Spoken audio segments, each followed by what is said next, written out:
Ce jour-là, ce n'est pas un pays qui a vacillé, c'est l'idée même de la démocratie. Le 6 janvier 2021, à Washington, les États-Unis certifient officiellement le résultat de l'élection présidentielle. Un moment normalement banal, procédural, silencieux. Mais dehors, la foule grossit. Des milliers de personnes sont convaincues d'une chose, l'élection a été volée. Pas par une preuve solide, pas par un fait vérifié, mais par une répétition constante d'accusations, de discours, de doutes semés en ligne. À midi, tout bascule. La foule force les barrières, puis entre dans le Capitole, le cœur du pouvoir américain. Des élus fuient, la séance est interrompue, des bureaux sont saccagés, des images font le tour du monde. Drapeaux, casques, cris, chaos. Ce n'est pas une armée étrangère, ce sont des citoyens. Pendant plusieurs heures, la première puissance mondiale donne l'image d'un pouvoir incapable de se protéger lui-même.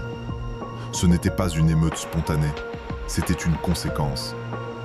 Après le choc, vient la sidération, puis les enquêtes. Des centaines d'arrestations, des condamnations, des carrières politiques brisées. Mais le vrai impact n'est pas judiciaire, il est psychologique.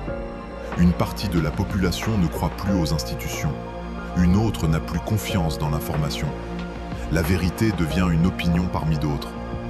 Les réseaux sociaux sont pointés du doigt, les algorithmes, la viralité des mensonges. Mais le mal est déjà diffus. L'idée qu'un système entier peut être rejeté simplement parce qu'il déplaît. Le 6 janvier 2021 n'a pas renversé un gouvernement. Il a fait pire. Il a prouvé qu'un récit, répété assez fort, peut fragiliser même les démocraties les plus anciennes. Aujourd'hui, rien n'est totalement réparé. La fracture est toujours là, silencieuse, active. Le futur ne se jouera peut-être pas avec des armes, mais avec des croyances.